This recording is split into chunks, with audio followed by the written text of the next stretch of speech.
चार बांस 24 गज, अंगुल अष्ट प्रमाण, ताऊ पर सुल्तान है, मत चूको जवान। क्या आपको पता है ये पंक्तियाँ किस रासो ग्रंथ से ली गई? अगर नहीं पता तो जानने के लिए जुड़े रहिए हमारे साथ। नमस्कार मित्रों, आज का हमारा विषय है प्रमुख रासो काव्य। तो चलिए देख लेते हैं। सर्वप्रथम है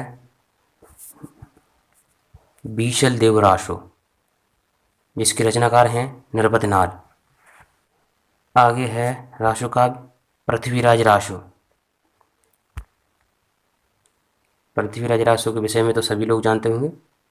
तो चलिए आगे है परमाल रासो, जिसके लेखक हैं जगनिक। आगे है खुमान रासो, जिसके लेखक हैं दलपति विजय। आगे है विजयपाल रासो, जिसके कवि हैं नल्ल सिंह। आगे है हमीर रासो, जिसके कवि हैं शारंगधर। अब इन रचनाओं के विषय में थोड़ा थोड़ा जान लेते हैं। जैसे बीशल देव रासो। बीशल देव रासो ये रासो का भी जिसमें वीरता का वर्णन है, जिसमें भोज परमार की पुत्री राजमती और अजमेर के चौहान राजा बीसल देव के तृतीय विवाह, वियोग एवं पुनर्मिलन की कथा है। प्रश्न यही पूछा गया था कि बीसल देव रासो में बीसल देव राजमती से रूठकर कहाँ चले गए थे, तो उसका उत्तर था उड़ीसा। इसमें संयोग एवं वियोग का चित्रण है। शुक्ल ने बीसल देव रासो की भाषा को राजस्थानी माना है, इसे याद रखिएगा। आगे ग्रंथ है पृथ्वीराज रासो। ये तो बहुत ही प्रसिद्ध ग्रंथ है।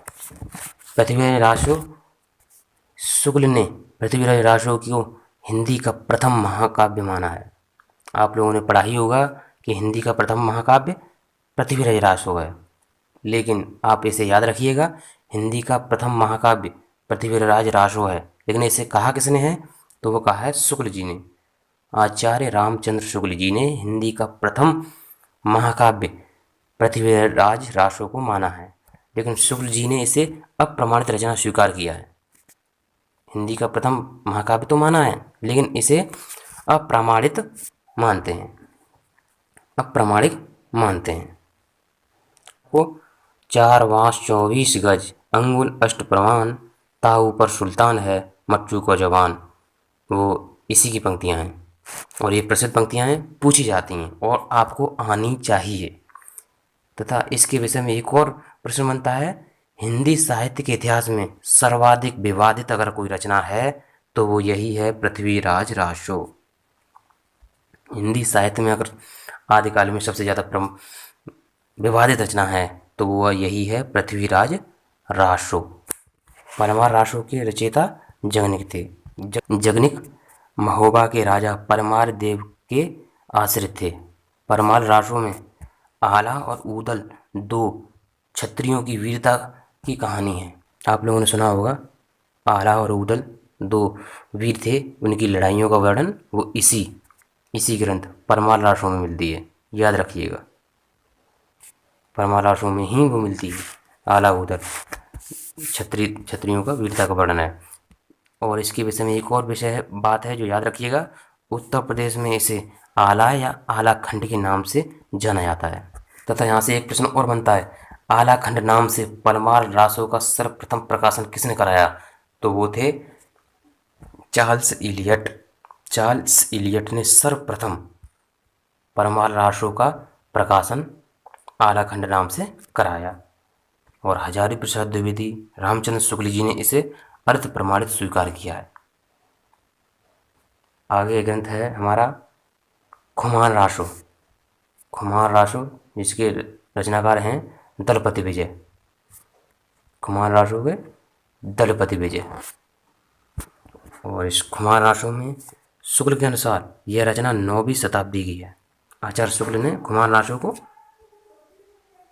9वीं शताब्दी का माना है। इसमें 9वीं सदी के चित्तौड़ नरेश खुमान के युद्धों का वर्णन है। खुमान जो राजा थे उनके युद्धों का वर्णन है। इस ग्रंथ की प्रमाणित प्रति पुणे संग्रहालय में उपलब्ध है, पुणे में, और ये प्रश्न पूछा जा चुका है। आगे है विजयपाल रासो, जिसके रचनाकार हैं नल्ल सिंह। ये भी पूछ ली जाती है कभी कभार। आगे है हमीर राशो, जिसके रचनाकार हैं शारंगधर। ये रचना भी बहुत पूछी जाती है। आदिकाल में राशो काव्य या जैन काव्य कुछ ही थे, तो उस कुछ ही में से आप समझ सकते हैं सभी महत्वपूर्ण हैं। आगे देख लेते हैं रास काव्य या जैन साहित्य। ये जो दिए हैं नीचे वो सभी जैन साहित्य के अंतर्गत आते हैं। तो देख लेते हैं। सर्वप्रथम है भारतेश्वर बाहुबली रास, जिसके रचनाकार हैं शालिभद्र सूरि। आगे है बुद्ध रास, जिसके रचनाकार हैं शालिभद्र सूरि। आगे है पंच पांडव चरित रास, जिसके रचनाकार हैं शालिभद्र सूरि रास। और ये इनमें से भारतेश्वर बाहुबली रास बहुत पूछी जाती है। अगले कवि हैं आशव, और आशव का है चंद्रमाला रास। ये बहुत पूछी जाती है। चंद्रमाला रास, आशव, जीवदया रास, आशव, ये अपने आप में बहुत महत्वपूर्ण हैं, यहाँ से प्रश्न बनते हैं। आगे है स्थूलभद्र रास, जिसके रचनाकार हैं जिनधर्म सूर्य। स्थूलभद्र रास के रचनाकार हैं जिनधर्म सूर्य। आगे है रेवंत गिरिरास। ये ग्रंथ बहुत पूछा जाता है। रेवंत गिरिरास, जिसके रचनाकार हैं विजयसेन सूरा। रेवंत गिरिरास, जिसके रचनाकार हैं विजयसेन सूरा। अगला ग्रंथ है नेमनाथ रास, जिसके रचनाकार हैं सुमत गुड़। आगे है कच्छली रास, यहाँ से भी प्रश्न पूछ लिया जाता है, जिसके रचनाकार हैं प्रज्ञा तिलक। आगे है जिन पदम सूर्य रास, जिसके रचनाकार हैं शार मूर्ति।